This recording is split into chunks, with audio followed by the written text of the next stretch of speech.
Whenever I'm testing a recipe that either you guys send me, my friends, my family, I test it out by hand first before I do my mixer, because of course the mixer is always easier and it does most of the work. But if I can't get it together by hand, I'm not putting it out for the rest of the world to try. So in the bowl of our stand mixer, I'm gonna do 3 cups of all-purpose flour. And as I always tell you guys, on the side here, you guys will see me like shaking it off. I like to scoop in and then shake and shimmy. You really, and you can kind of like, whatever this motion is, like tap it down in a sense. Some people do the filling it with a spoon motion. That would be your best option. But then again, I mean, that's to me is for like professional bakers. And if I'm doing it like this, you can do it like this too. You just don't want to have so much flour. A lot of people like to like pack it in on the sides, and literally you can end up with like a 1/4 cup more of flour per 1 cup, and it would just throw off your entire ratio. Then we're gonna add our yeast. I have a packet here, which is 2 1/4 teaspoons, but for this recipe, we only need 2 teaspoons.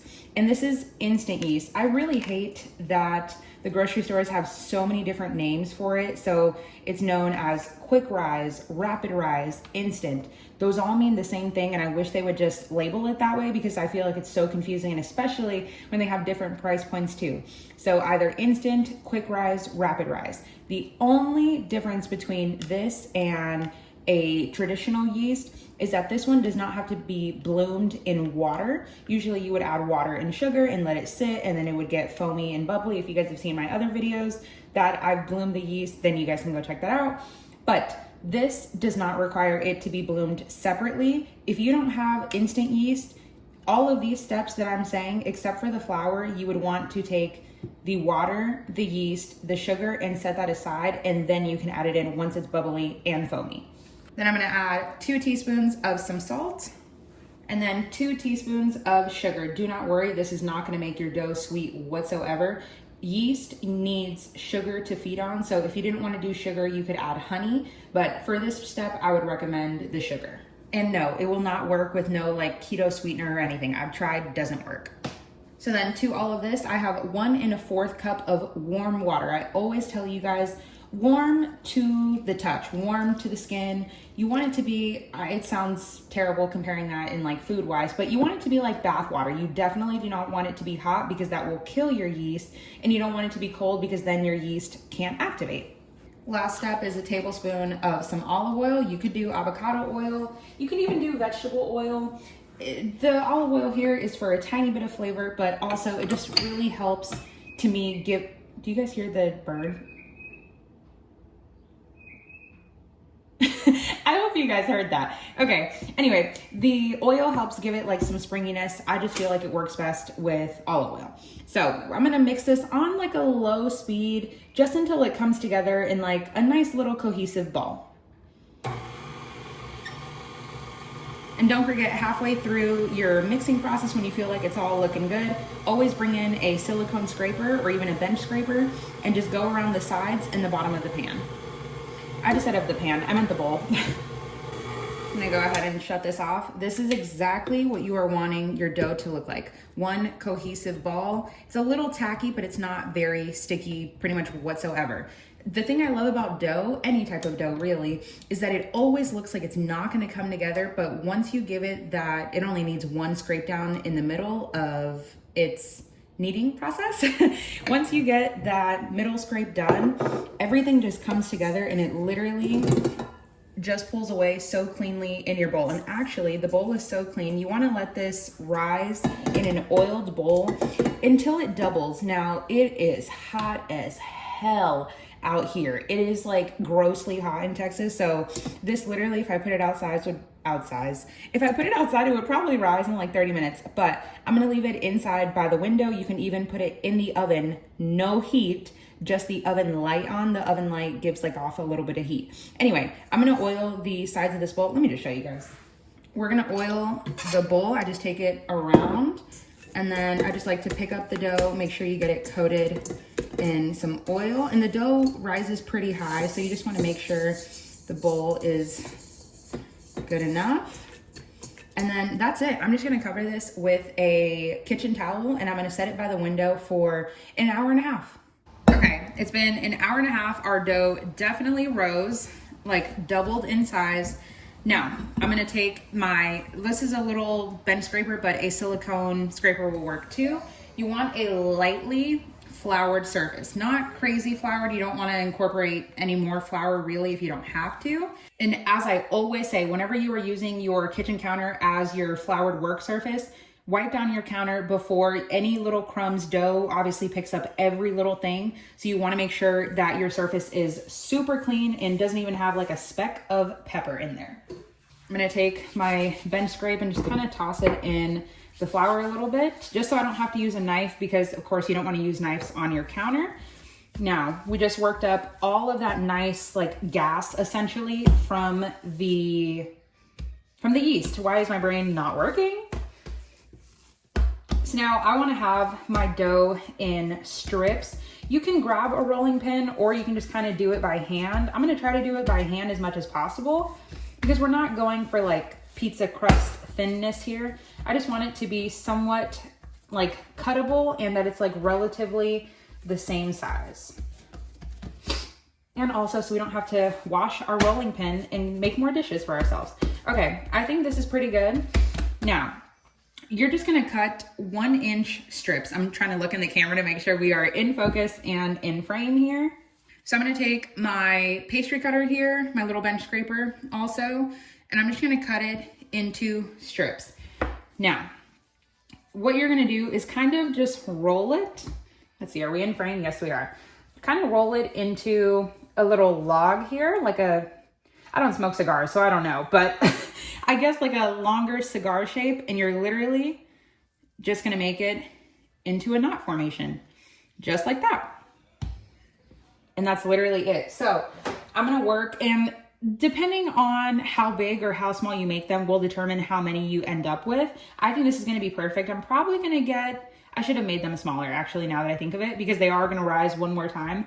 But on my baking sheet here, if you don't have a silicone baking mat, I think these are great because then you don't have to spend any more money on aluminum foil and parchment paper and stuff. But so these are great. They're nonstick, so I don't have to spray them. But if you need to spray them, or if you don't have one of these, then spray it and just make sure nonstick. And we're gonna put all of these on here, and then we're gonna let them rise covered for 30 minutes just until they kind of plump up and get a little bit more airiness. But I'm actually gonna cut the strips a little bit thicker, or a little bit thinner. So we're working with like a 1-inch thickness here, maybe give or take. They are actually kind of long too. Okay, yeah, I might need to chop these in half because like I said, they are gonna rise. So I'd say a good 6 inches is what you want. And you're gonna tie them in little knots. Okay, so I finished tying them into little knots. That's 1, 2, 3, 4, 5, 5, 10, 15, 20 of them. And I actually still have, you always wanna make sure your dough is covered so it doesn't develop what's called like a skin on it. It just kind of looks ugly. It doesn't change the taste or anything. But I have a little bit of dough left. This would probably make, like four pretty good sized knots. So now we can take the knots and we're gonna let them sit covered for 30 minutes just until they kind of plump up a little bit, and then we can work on baking. Now for what makes our garlic parm knots garlic parm, we need our like sauce or our dressing. Obviously we're gonna need a ton of garlic. These are pretty big cloves. That's 5 cloves of garlic.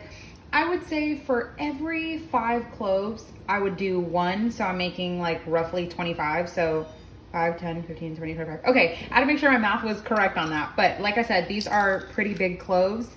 So you can either chop them or toss them in there. And don't worry if they have a little green stem growing. It's perfectly fine. It just happens. And we're gonna try to get everything in there. And of course, you guys know I'm going to scrape out the inside as well because waste nothing here. Then once you have your garlic, we can add some crushed red pepper flakes. I would say about a 1/4 teaspoon. You obviously don't want these to be too spicy since it is kind of going in there raw essentially. And of course, if you do not like heat, you can leave them out. Then we're just gonna add a little bit of salt. I would say about a 1/4 teaspoon to, this is super loud on camera, 1/4 teaspoon to about a 1/2 teaspoon. It just really depends up to your saltiness. Personally, I love my knots to be super salty. Then as baby Roman is running in, we're gonna add our Parmesan cheese. Now, I highly, highly recommend, I almost said shave. I grate mine and I just keep it in a little container in the fridge so it's ready to go whenever. But I highly recommend grating it yourself. If you have to buy it pre-grated, that's fine, but just note that it won't melt as well onto the knots because we're gonna put it on while it's warm if it is pre-grated. So grating it yourself is best. We're gonna do about 1/4 cup of some cheese. And then this is gonna be the olive oil I'm using. This one's just from Aldi. It just has like a bunch of other little seasonings in here. You can also add Italian seasoning in here, but I'm gonna add, you could also do butter as well, or you could do equal parts. We're gonna need 1/4 cup, which is 4 tablespoons. So if you wanna do 2 tablespoons butter and 2 tablespoons olive oil, or all butter or all olive oil, it's up to you. It just depends kind of what flavor you're going for. And I know 1/4 cup sounds like a lot, but then when you say 4 tablespoons, it doesn't seem like that much. But you wanna go until you at least have a good mixture going on. So you might need to add more, or you might need to add less. I think for all of those, might need a little bit more oil. Okay, this looks super perfect. Like I said, if you wanna add any Italian seasoning or anything else in there, go for it. I think this is so perfect and it smells so good. I feel like I could just literally rub this on like a shoe and it would be delicious. Okay, they've been resting. They plumped up a little bit. They've been resting for 30 minutes. Our oven is preheated to 425 degrees. I'm gonna throw them in for anywhere from 15 to 25 minutes, give or take, because depending on how big or small you make them, they're gonna take either less time to cook or more time. So I'll let you know once they're out how long it took me for this size. They were in the oven for 19 minutes. They definitely look a lot better in person than they do on camera, but the bottoms are nice and toasty brown. But now to get all of the sauce mixed, you absolutely could brush it on, but I'm gonna show you the way that I feel works best. We're gonna toss them in a pretty big bowl. This is like the biggest bowl that I have. We're just gonna put them all in here and we're gonna drizzle all of this beautiful, okay, they actually all fit in here. This beautiful sauce that we made. Ooh, and it's gonna melt on there, so good. Okay, so once we have all of our knots in here, then we're gonna take all of our sauce that we made. Then I'm gonna cover it with a little bit of plastic wrap. If you have a bowl that has a lid, you can do it with a lid, even aluminum foil. You could double wrap, but I think this is good. Now, we're just gonna shake it all together. You could also add parsley. I personally think fresh parsley tastes terrible, but I'm gonna take dried parsley just for that greenness.